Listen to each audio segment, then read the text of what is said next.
আজি সৰু কইনাজনীক মেকআপ কৰিবলৈ যাম, লগতে আপোনালোককো লৈ যাম। নমস্কাৰ, মোৰ নাম কাশ্মীৰ, মই হৈছোঁ তিতাবৰৰ ছোৱালী। আহি পাই গ'লেহি কইনা ঘৰ আৰু আহি লৰালিকে মানে মেকআপটো ষ্টাৰ্ট কৰি দিছোঁ, যিহেতু অকণমান মানে মোৰ দেৰি হৈ গ'ল। ৰাতিপুৱা যিহে কুঁৱলী পৰিছিলে নহয়, লাহে লাহে উঠোতে মিনিটে একদম আৰু টাইমে লাগি গ'ল আৰু 9টা বজাত মাতিছিলে, আহি পাইছেহি 9:45। কইনা ঘৰ আমাৰ মানে মৌচুমী, মানে মোৰ বৈয়ামটো ঘৰৰ একেবাৰে ওচৰতে হয় বিয়াখন। সেইকাৰণে তাইকে ক'লোঁ যে তই আহিবি বুলি, সেইকাৰণে তাই অকণমান হেল্প কৰিবৰ কাৰণে আহি গ'ল আৰু এয়া মেকআপ কৰিবলৈ ষ্টাৰ্ট কৰি দিছোঁ। কইনাজনী একদম টিকলি, তাই ক্লাছ 5ত পঢ়ি আছে আৰু তেওঁলোকে মানে মোৰ ভিডিঅ' চায়ে মোক বুকিং কৰিছিলে বিয়াৰ কাৰণে। আৰু মাজতে এয়া কইনাৰ মাকে চাহ দিলেহি আৰু মৌচুমী আকৌ মোক একদম হাতত দি দিছে। মানে তাই মই গম পাই মানে মই চাহ দি থ'লে মানে নাখাওঁ, ঠাণ্ডা হৈ যায়গৈ, সেইকাৰণে তাই মোক হাতত দি দিছে খাবৰ কাৰণে। আৰু আমাৰ কইনাৰ স্কিনটো অলপ ডাৰ্ক আছিলে আজি, আৰু তেওঁলোকে মোক ফটো দেখালে কেনেকুৱা মেকআপ কি কৰিব লাগে, হেয়াৰ ষ্টাইল চব তেওঁলোকৰ মতে আজি কৰিবলৈ লৈছোঁ।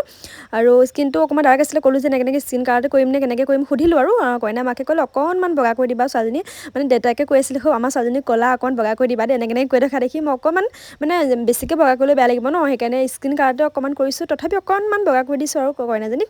আৰু সকলোৱে একদম মেকআপ কৰি হোৱাৰ পিছত দেখিছেনে কেনেকৈ একদম ওচৰত আহি ৰৈছেহি। সকলোৱে কৈছে আইও আমাৰ কইনাক দেখিবলৈ ইমান ধুনীয়া লাগিছে, এনেকৈ কৈছে। মই বোলো আজি কইনা মুখ লাগিলে আৰু প্ৰায়খিনি হৈছেগৈ আৰু ধুনীয়াকৈ ব্লাউজ পিন্ধাই লৈছোঁ আৰু কইনাক ধুনীয়াকৈ ডিঙিটো ফাউণ্ডেশ্যন লগাই দিছোঁ, যিহেতু মুখখন মেকআপ কৰিলে নহ'ব ন, একদম ডিঙিটো একদম একেই হৈ থাকিব লাগিব ন। আৰু এয়া কইনা একদম ফাইনেল লুকটো দেখিছেনে। আৰু এইফালে এটা ভুল কৰিলোঁ, কি জানে ভিডিঅ' লৈ থাকোঁতে নেদেখিলোঁ যেন টিকলিডাল একদম উল্টা হৈ আছিলে। আৰু কইনা একদম দেখিছেনে কিমান ধুনীয়া গ্ল' কৰি আছে মেকআপটো। আৰু অৰিজিনেল ফুল তেওঁলোকে অনা নাছিলে, তেওঁলোকৰ ঘৰতে এনেকুৱা ফুল লাগি আছিলে, সেইকাৰণে মই তাৰ পৰাই ছিঙি আনিব ক'লোঁ আৰু ধুনীয়াকৈ কাপোৰযোৰ লগত মিলি গ'ল। আৰু কইনা পুৰা হেপী দেই। এইফালে কইনা একদম বেষ্ট ফ্ৰেণ্ড হয় তাই আকৌ ভিডিঅ' বেষ্ট ফ্ৰেণ্ডৰ মেকআপটো ধুনীয়া দেখি তাই কৈছে মোৰ বিয়া হ'লে তোমাক মাতিম দেই, এনেকৈ কৈছে। আৰু ইমান ধুনীয়া কৰি দিলা, এপাক ঘূৰি দিয়া ধুনীয়াকৈ।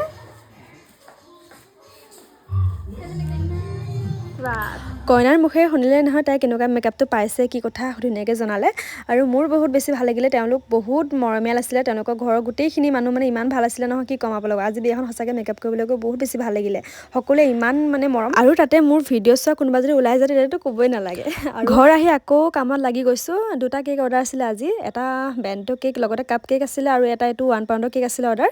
আৰু এইটো বনাইছিলোঁ মই 500ত, আৰু ধুনীয়াকৈ বনাই মেলি ৰেডি হ'ল। আৰু ৰাতিয়ে মই কমপ্লিট কৰি থৈছিলোঁ আধাখিনি। এতিয়া ওপৰত মানে ফ্লাৱাৰখিনি এড কৰিলোঁ, বাটাৰফ্লাই কিবা কিবি লগালোঁ, আৰু গোটেই হাতে পাতে ৰং দেই। সিফালে মোৰ কঁকালটো আজি অলপ বিষ জানেনে, মানে যেতিয়া 3 ঘণ্টা 4 ঘণ্টা থিয় হৈ মানে বেকাকৈ মেকআপ কৰি থাকোঁ নহয়, মোৰ কঁকাল বিষটো বৰ বেছিকৈ হয়। ধুনীয়াকৈ 2টা কেক মই পেকিং কৰিলোঁ, কিন্তু এই বেণ্টো কেকটো দেখাবলৈ হোৱা নাছিলে নহয়, এইটো ফটোখনকে দি দিছোঁ। আৰু বাৰু এতিয়া যাওঁ ধুনীয়াকৈ। এটা কেক আমাৰ তিতাবৰ কেম্পৰ ওচৰত দিম, আৰু এইটো কেক 1 পাউণ্ডৰ কেকটো মই ভণ্টিজনীক দিলোঁ, তাই খুব মৰম লগা আছিলে। আৰু আমাৰ তিতাবৰ স্মাৰ্ট পইণ্টৰ একদম ওচৰতে ফল মূলৰ দোকানখন খুলিলে, ইয়াতে মই 2টামান বস্তু কিনিলোঁ। আৰু ঘূৰি আহোঁতে চেৰিগানৰ ধুনীয়াকৈ কফি আৰু কিবা কিবি অলপ খালোঁ দেই। বাৰু আজিলৈ আহিছোঁ, নতুন ভিডিঅ' লগ পাইছোঁ সকলোকে। ভিডিঅ'টো শেষলৈকে চাই থেংক ইউ।